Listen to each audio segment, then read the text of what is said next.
नमस्कार, मैं रविश कुमार। गीता में कहा गया है, अन्याय सहना अन्याय करने से भी बड़ा पाप है।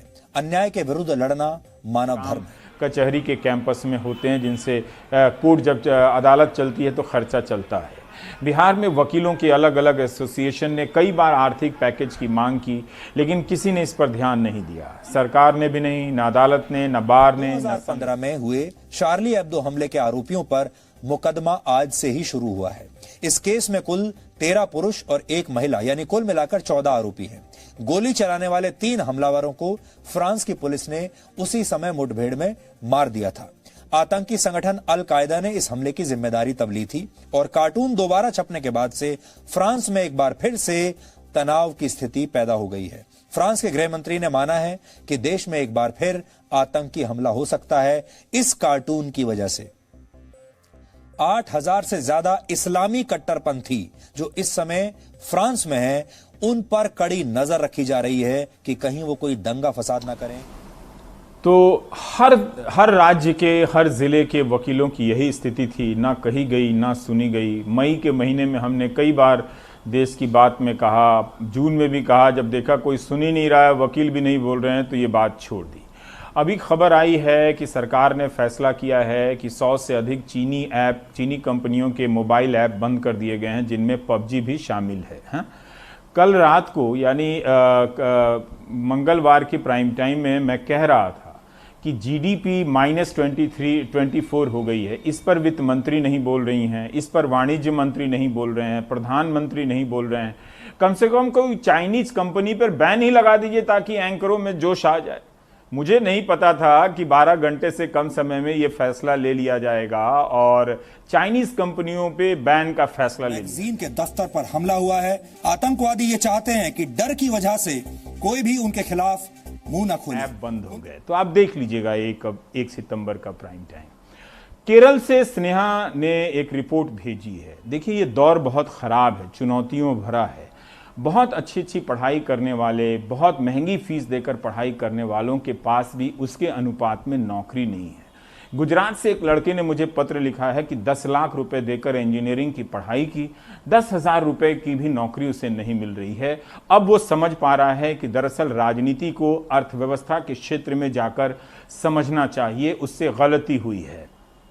इसी तरह से केरल से ये रिपोर्ट बताती है कि होटल मैनेजमेंट करने वाले छात्र अब कुछ और काम कर रहे हैं और जो गाड़ियां चलाते थे, जो चालक थे, ड्राइवर थे, उनका भी रोजगार बदल गया है।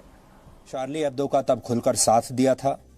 सारे रिस्क हमने उठाए, सारे खतरे हमने उठाए और आप जानते हैं हमने तब उनका साथ देने के लिए क्या किया था। मोहम्मद साहब पर जो कार्टून उन्होंने बनाया था, उस कार्टून को हमने अपने चैनल पर भी दिखाया था। तब मैंने ही डीएनए में उस कार्टून को दिखाया था और पूरे देश ने उस कार्टून को देखा था। वही कार्टून जो शार्ली एब्दो में छपा था तब, और ये वही कार्टून है जो शार्ली एब्दो ने अब जाकर छापा है।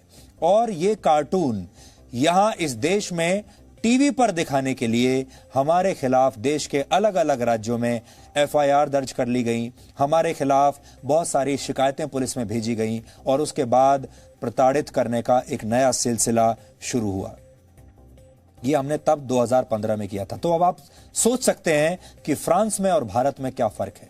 जी न्यूज के ये तेवर अभिव्यक्ति की आजादी और असली धर्मनिरपेक्षता के लिए हमारी प्रतिबद्धता की वजह से है।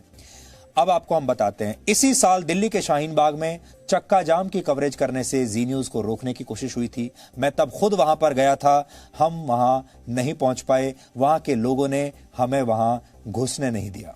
अभिव्यक्ति की आजादी का उस समय क्या हुआ था, ये कभी किसी ने पूछने की कोशिश नहीं। बना के खा लो, कहीं करो, अब जाग जमीन कहीं भी है ही नहीं, ये कुटिया बनाई है। हितग्राही बताते हैं इस खाते के संचालन में बहुत सारी पेचीदगियां हैं, कभी आधार से लिंक नहीं होना तो कभी कोई और दिक्कत। आप क्यों बैठे हैं यहाँ पे? पैसा लेने के लिए। पैसा लेने के लिए। तो आपको रोज ऐसी लाइन में लगना पड़ता है? रोज लाइन में लगता है।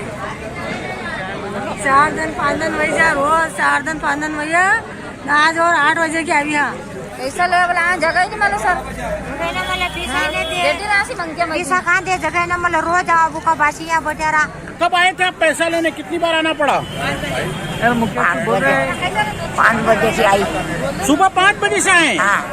क्या चार्ज नहीं करना, तो कोई आधार लिंक करता है ना कोई पैसा देता है नहीं। जीरो चल रहे हैं, ट्रांजैक्शन नहीं हो पा रहा है, खाली ट्रांजैक्शन उसी का हुआ है और 2-3 साल से बंद है, नहीं हो पा रहा। बाकी बेसिक है।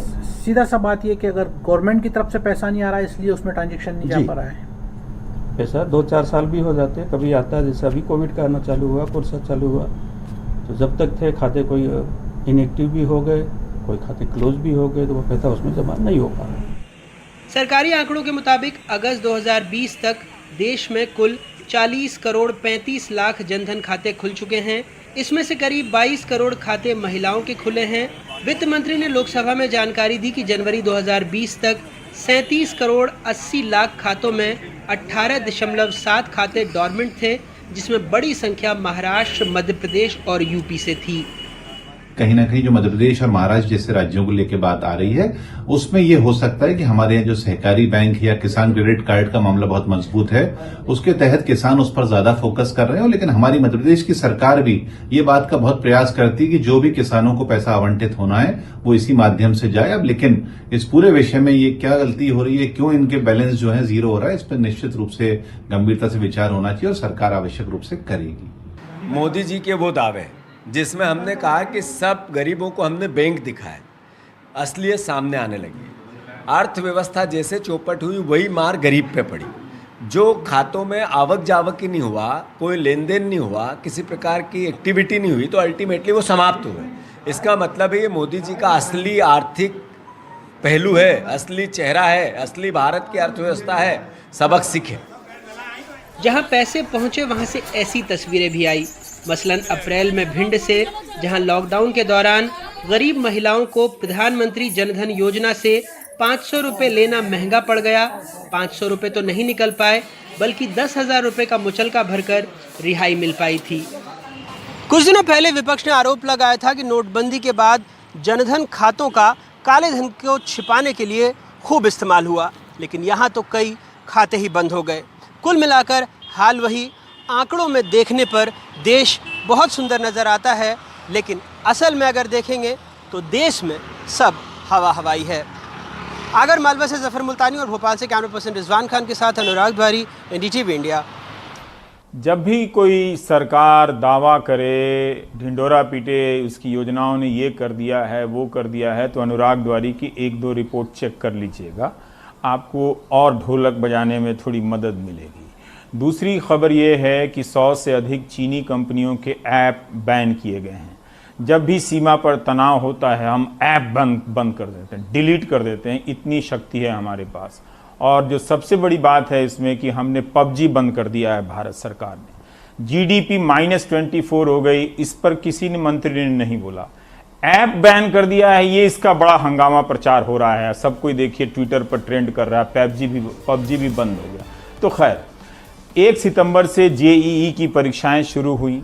बहुत सारे छात्र जो आशंकाएं थी कि कोविड के कारण परीक्षा नहीं दे पाएंगे, वो लगता है सही साबित हो रही हैं। पश्चिम बंगाल की मुख्यमंत्री ममता बनर्जी ने कहा है कि 75% उम्मीदवार बंगाल में मंगलवार को कोविड के कारण परीक्षा नहीं दे सके। भारत की राजधानी है, राजधानी का एक इलाका है और उसमें भारत का एक नागरिक, भारत का एक पत्रकार जा नहीं सकता। यहाँ पर ये किए पोस्टर लगा लिया, तुरंत तिरंगा लगा लिया, तिरंगा लहरा दिया, लेकिन तिरंगे का सम्मान नहीं कर रहे हैं आप। इसको कहते हैं ना मॉब मेंटालिटी।